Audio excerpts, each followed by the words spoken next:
I was tired of proving myself. It was a self-sacrifice that I do not regret because I didn't know better at the time, but I definitely regret now. And it led to my business being more difficult. It led to my competitors and clients not having the safety and the education that they deserved. It led to me being treated terribly to the point of excessive therapy and hospitalization. It led to me having to overcome a lot that was a consequence to my son and as a parent because I wasn't confident to be the best parent that I could be. And I was too busy fighting through what I was going through, having these people that I put in these positions of power. So I wasn't my best self at the end of the day. I wasn't my best self when it came to the quality time that I spent with the people that I loved. I learned a lot.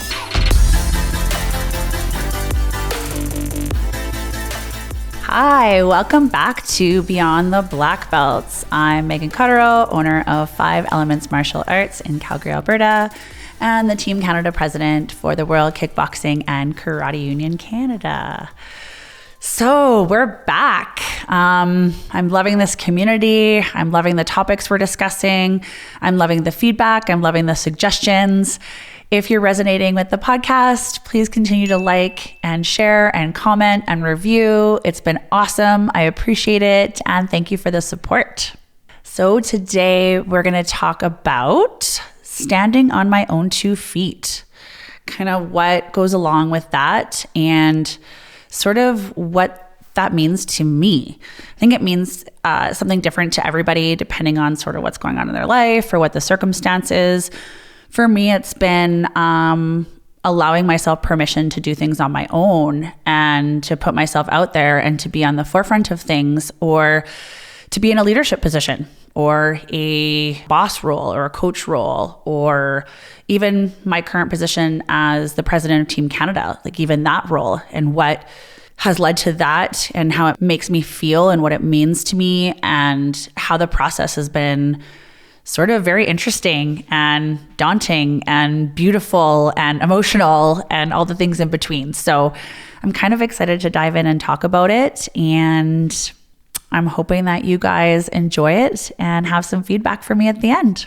So we're going to talk about sort of what standing on my own 2 feet meant. So we'll start sort of with my business. So I was very young when I started teaching at my own satellite location. I was still in high school and I hadn't watched a lot of female entrepreneurs really have their own businesses. And I'd only really had one female coach my entire martial arts career up until that point. And I didn't know if I was going to be strong enough or be taken seriously enough to run sort of my own program. And I think it took about, I would say 7 years of teaching on my own with my own locations, with my own, satellites or studio in order to really feel like I was somewhat deserving of being this studio owner. So at 23, I opened up standalone facility in a studio, like a really beautiful one with a big lease and a big retail window and my name out there. At 23 years old, I started 5 Elements. I was told that I would never open up my own actual beautiful facility. I would never be able to have or hire my own receptionist. I would never have instructors work under me. I was never held at a regard where my credentials mattered. I would always have to have a master over and above me doing gradings and seminars and running my curriculum and my programming. I would only be like this really small version of what I wanted to be. So at 23, being a girl, being in the martial arts community, when I opened up my studio, actually, I had other instructors send letters to associations, other instructors, other masters all over Canada, trying to void my credentials, trying to void the black belts that I had earned, trying to void any ability to have mentorship or be part of an organization or be part of any type of competition circuit, which was devastating.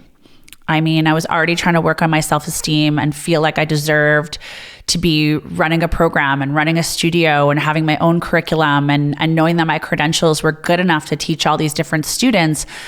Plus, I had all these people in the industry that I respected and looked up to and that really held at high regard, completely destroying any credibility that I had.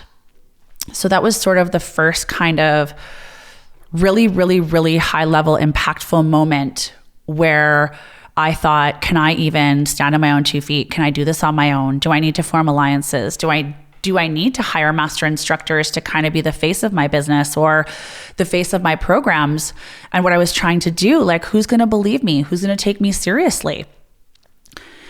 And that truly has never really stopped to some degree. And this is just from my personal experience. So since I opened up 5 Elements, which have been over 19 years ago, I still have people walk into my studio and I'm at the front desk, and it doesn't really matter what I'm wearing, whether it's my black belt or my Muay Thai uniform or my fight team or just my professional business clothes. They walk in, they're like, we'd love to speak to the owner. Well, I'm the owner. Well, no, the other owner. What other owner? Well, the male owner. Well, I am the male owner. Well, what about the head coach? I'm the head coach. I'm the big boss. I'm the highest ranking. Well, no, like the other ones. Well, I have other male instructors that work under me that are absolutely fabulous and very, very well educated, but like I'm the owner and I'm the head instructor. So if you have any questions, like I'd love to answer them. And the look on their faces is always like quite disappointing or quite surprised. And for the longest time, that just made me feel like garbage and made me feel like maybe I was undeserving of my position, or I would have an easier time in business or my industry if I just put like a figurehead or someone in place in front of me. And so I did. I self-sacrificed a lot because I thought it would be easier, and I thought I would get a lot more work done, and I thought I could create a lot more change, and I thought I could educate myself further and just have an easier time elevating myself and my business and my studio and my credentials and my goals if I just had a male figure standing in front of me being the face of everything. What I didn't realize is that I was looking for a lot of safety and security. I think just me personally, it's always something that I've wanted in my life, was that safety and security. I've never felt it. I never felt it growing up. I still struggle with it now.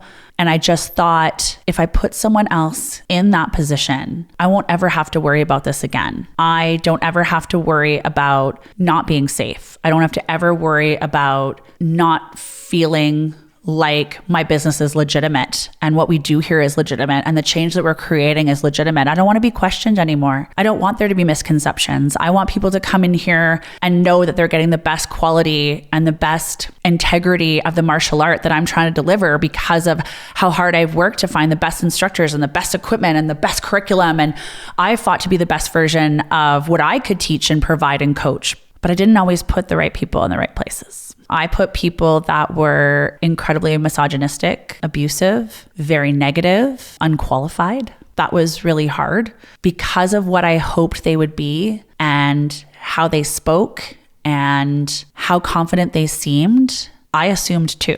The way that people assumed that I wasn't good enough or didn't have the right qualifications, I assumed these people were overqualified. That was a huge learning curve and a huge mistake. And I think to some degree, they did not respect the fact that I wanted them to be in these positions because I was too scared to be on the forefront myself. And that I was lacking confidence to be the first one in the front leading with my sword in the air. I was tired. I was tired of doing all the things. I was tired of running the business and trying to pursue goals and talking to parents and taking all the risks that small business owners take. All I just wanted was just to be respected. And I thought putting these people in these positions would do that because I was so tired of having to overachieve. I was so tired of having to have 10 more credentials than anyone else to even get the time of day or not be laughed at or not to be eye rolled. I mean, what other president of Team Canada has 10 world titles and 4 black belts and 2 6 degrees? But that's what I thought I needed to get in order to be of value in this position, in this role. And there was so many other people in front of me that I respected that didn't have to accomplish what I accomplished to get that respect, to get that camaraderie, to feel like they fit in, to have their opinions heard. No one ever wanted to hear my opinion. No one even thought that I knew what I was talking about. I was tired of proving myself. It was a self-sacrifice that I do not regret because I didn't know better at the time, but I definitely regret now. And it led to my business being more difficult. It led to my competitors and clients not having the safety and the education that they deserved. It led to me being treated terribly to the point of excessive therapy and hospitalization. It led to me having to overcome a lot that was a consequence to my son and as a parent, because I wasn't confident to be the best parent that I could be. And I was too busy fighting through what I was going through, having these people that I put in these positions of power. So I wasn't my best self at the end of the day. I wasn't my best self when it came to the quality time that I spent with the people that I loved. I learned a lot. If this story resonates with you and you haven't been brave enough to stand on your own 2 feet and thought you needed to compromise yourself in order to have an easier journey to be seen and heard, or to elevate your career, or to just be not having to work so hard or do so many things on your own, please share. If you have any tricks or tools or any kinds of different ways that you learn to overcome this, please share. Give me your feedback and share the story with others. So through the consequences of putting the wrong people in the wrong place because I was too much of a chicken shit to do it by myself, a lot of things happened. I watched competitors not be coached the way that they deserved. I watched students quit before getting their black belts because the energy was not what I was able to give them, but I was trusting others to give it to them because I thought they'd be taken more seriously if they were a male.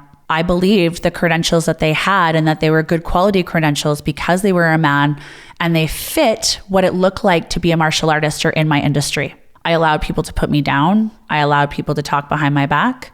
I allowed people to make fun of me. I allowed people to bully me. I allowed people to bully other women in my industry because I was taking it. And I wasn't brave enough to say no and stop, and I won't tolerate this anymore.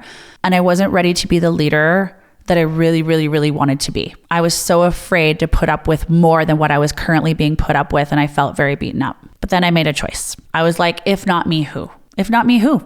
What other girls or women or other people or other marginalized communities are going to feel good enough or strong enough or courageous enough to say enough is enough? I want to make a change. I want to see that change.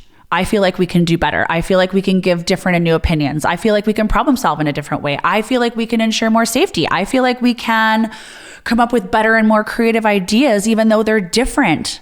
I needed to be a better role model, and not just for my son or my students, but for my damn self. Like, I was disappointing myself. I wanted to be this person that was respected, but I didn't even respect myself. I wanted to be this person that was seen and heard, but I wasn't seeing or hearing myself at all. I wasn't taking myself seriously. I didn't think I was brave enough. And so I've been forced to do it on my own. I'm glad I've been forced to do it on my own, because the consequences moving forward, I don't want to tolerate anymore. I'm fighting for something different now. I'm fighting for the change that I want to see. I'm fighting to be that role model.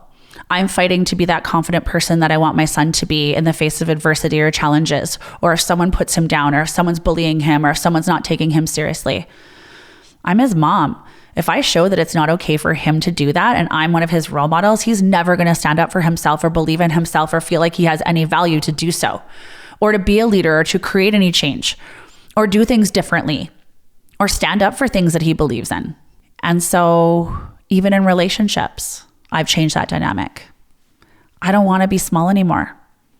I don't want to be someone that allows someone to just always elevate, but they don't check and elevate you. They want a cheerleader without being a cheerleader back. I don't want to be that good girl anymore.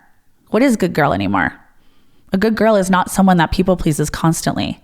A good girl is not someone that waits in the shadows to be given an opportunity. A good girl isn't someone that tells everyone what they want to hear all the time. A good girl is someone that does things with integrity. A good girl is someone that fights for the people that can't fight for themselves. A good girl is someone that shares her opinion with authenticity. A good girl is someone that actually shows her face to the world and her opinions to the world, whether they get judged or not, instead of trying to be someone that they think everyone's going to love or like or sound smart. I'm okay standing on my own and being big. I'm okay sharing my voice. I'm okay creating that new change that I would like to see, that I wish I had better when I was younger, and when I was a small business owner, and when I was a martial artist, when I was accomplishing goals, or when I was a mom, or when I was in a partnership. I want to be that girl. I want to be the girl that I respect in other women or other people or other individuals. I want to be the definition of what it feels like to be whole and confident and proud. I'm excited to see where this is going to take me. I'm excited to see what great things can happen. And I'm confident enough now to understand that whatever consequences or challenges or pitfalls come my way, that I can handle it. I can handle it. It's not going to break me. It's not going to define me. It's not going to take away my identity. It's not going to take away my accomplishments. I'm going to continue moving forward. I'm going to fail forward. And I'm going to be the biggest person that I imagine myself to be. If this is something that connects with you, this has been a huge learning curve for me. And this has been really brave for me to talk about because I never wanted to seem arrogant or full of myself or too much. I'm always called too much. I think too much is amazing now. I want people that are too much. I want the much. Tell me what you're doing to feel like your best self and your biggest self and your happiest self and the one that you know can create the changes that are so needed right now and be the examples that are so needed right now. Tell me what you're doing. I want to be that champion for you, that cheerleader for you, and I want to celebrate you. Please like, share, comment.